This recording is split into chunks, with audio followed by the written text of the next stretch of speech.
Hey guys, and welcome to the channel where we talk movies, breakdowns, and so much more. If you are feeling generous today, it would mean the world if you would hit that like and subscribe button to show support on what we are bringing you here today. With the release of Dune in theaters and on HBO Max, it seems people are loving the world that Denis Villeneuve has brought to us. It is one of the most engrossing films I have seen in my lifetime. I have not had a theatrical experience like this since Avatar back in 2009. The world building was unlike anything I've seen in film since visiting Pandora. Dune is really a rare film to see in the theaters, and I recommend to see this movie on the biggest screen possible. It is worth your money. Also, side note, the marketing that says that this is the next Star Wars, I have some words for you. This property is what inspired Star Wars. I mean, I understand what the marketing was trying to do there. They're trying to appeal to a huge movie-going audience, but this film is not like Star Wars. If anything, it's more like Star Trek.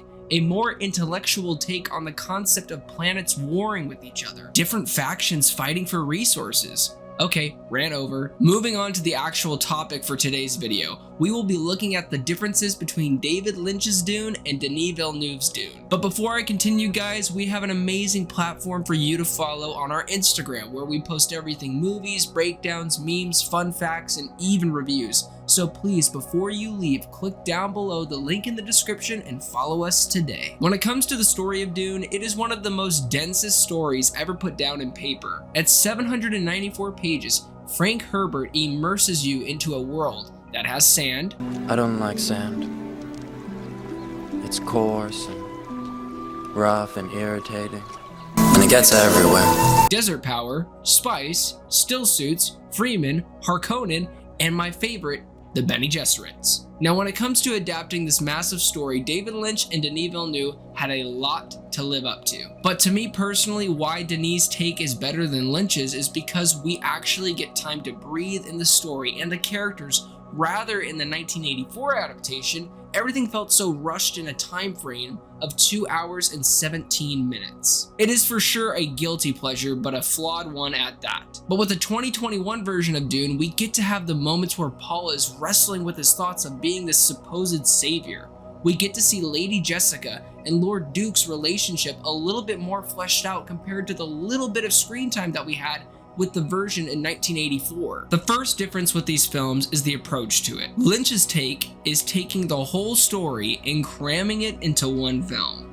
Rather, with Denis' film, we get the first half of the story. This take is my favorite because you can really tell Denis wanted the viewers to be in awe of the world of Caladan and Arrakis, and not just be in awe of the visuals, but be mesmerized by the epic story that is being told. Nothing is more important in a story than the characters. So when you have moments like this, you'll still be the only thing I ever needed you to be.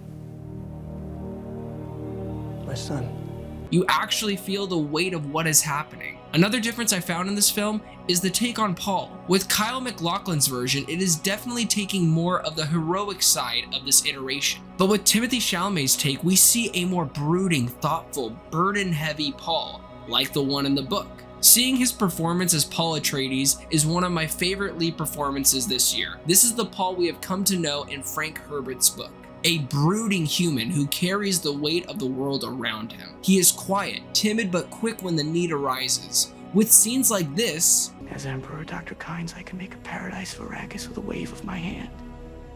It reassures me that Denis is trying to get the most honest, raw performance out of Timothée, but also trying to stay close to the character of Paul in the book. Now, I understand people love a hero, but with Dune, it's not about being the savior. It's more about the idea of what a savior has to deal with when it comes to power, and what that power can do to even a good man. Now, we haven't seen the rest of the story, but my feeling is that Denis is going to get the ending right, compared to what David did in his version. Another difference I noticed, and I'll keep this short, the Baron. My god, just look at this. Number one, the makeup is far better on Skarsgård. Also, with this Baron, he is just a screaming, ugly child who is not compelling or smart or even remotely close to the true Baron from the book. The Baron is supposed to be, yes, grotesque and obese, but man, with this version, They got that right, but they completely missed the mark at why he is such a force to not reckon with. With Skarsgård version, we got a gross, obese, evil, creepy, atmospheric, well-calculated villain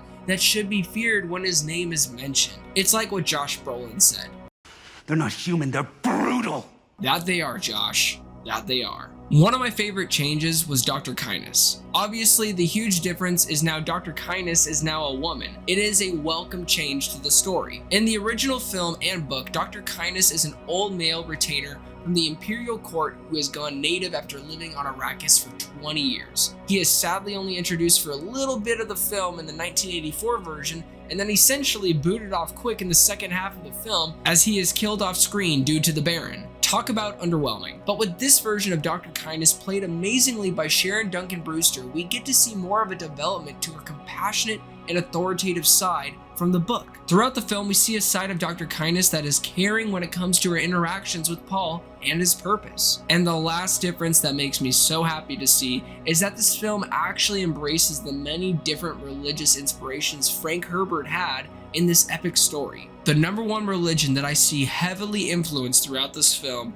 is Islam. With certain sequences, especially when House Atreides arrives on Arrakis, you can really see the Middle Eastern influences spread throughout this film, and to me, I thought Herbert would be proud to see the influences from his story caught on the big screen. For me, I see this as a story about the exodus of Moses, a man who is brought into royalty only to find out he belongs to another people and he must rise to free them from the oppression his people have faced for years. It's clearly all over this story, so do yourself a favor and go see Dune in a theater near you, not HBO Max. Well, I hope you guys enjoyed today's video, and if you want to stay connected to our YouTube channel, do yourself a favor and click that like and subscribe button today to stay updated on all that we do here on this platform. Well, that's it for me, and until next time, bye you guys.